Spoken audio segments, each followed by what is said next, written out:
Very good evening to you. I'm Richard Louie at NBC News headquarters in New York City. We have some breaking news for you this hour, 14 minutes after 8 at the White House in Washington, D.C. President Trump signing Congress's stimulus bill, releasing $900 billion for COVID relief and averting a Monday night government shutdown.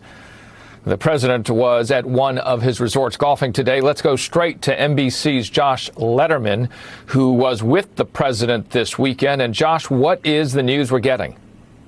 President Trump has now signed into law the COVID relief bill as well as the government spending measure, Richard, meaning that the government shutdown that we had been awaiting possibly happening when we start Tuesday has now been averted, and that COVID relief, some $900 billion of relief measures passed overwhelmingly by both chambers of Congress, will now be headed to the American people. This came after many days of delays, after the president suggested he was not going to sign it because after the deal was done, negotiated by his own brokers in Congress, the president decided he actually wanted something different, $2,000 payments as opposed to $600 payments to Americans that was included in that bill. But now, tonight, a spokesman for the president, Judd Deere, says that he has signed it and is also passing along a statement from President Donald Trump that reads, "As president, I have told Congress that I want far less wasteful spending and more money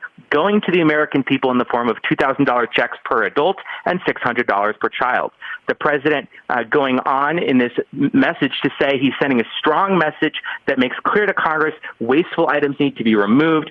He is sending back to Congress a red line version, item by item, in basically telling Congress things that he wants removed from the bill. So we're going to have to see how that is actually going to work out, because once this bill is signed into law, it's law and that money is going to be going out the door. But there has been a lot of speculation today and over the last few days that the president might ultimately cave from this threat not to move forward with this relief in exchange for some promise from leaders in Congress that they would take up a measure to add more money to these direct payments and these other demands that the president has been making over the last few days. So we'll have to see whether the president has actually extracted some type of commitment from Senate Majority Leader Mitch McConnell, for example, to perhaps put on the floor of the Senate the bill that we expect to pass the House early this week, authorizing those payments at a $2,000 level. But for now, the president has signed this measure into law that will restore these unemployment benefits,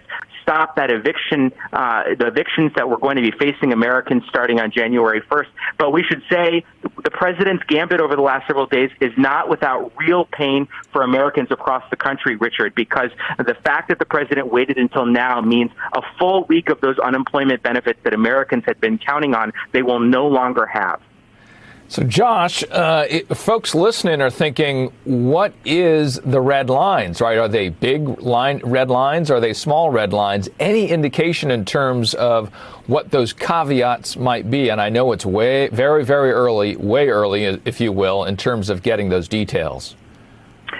So it sounds like what the president is doing, and literally his spokesman is tweeting out this statement sentence by sentence as we are speaking right now. But it looks like what the president is going to do is sign this bill, but then send Congress basically a list of things that he wants them to remove. And Congress could try to pass another law if they chose to do so that would meet the president's demands. What this appears to be is basically a way out for the president, who got himself into this mess, apparently not totally understanding the full ramifications of not signing this measure, and is now looking for a way to back out of it, allow that funding to go forward, but without looking like he lost a fight or is simply caving. And so this is what seems to be a kind of fig leaf where the president could say he's still going to be able to work with Congress to get what he's demanding, but in the meantime, that relief so badly needed by millions and millions of Americans will not be held up.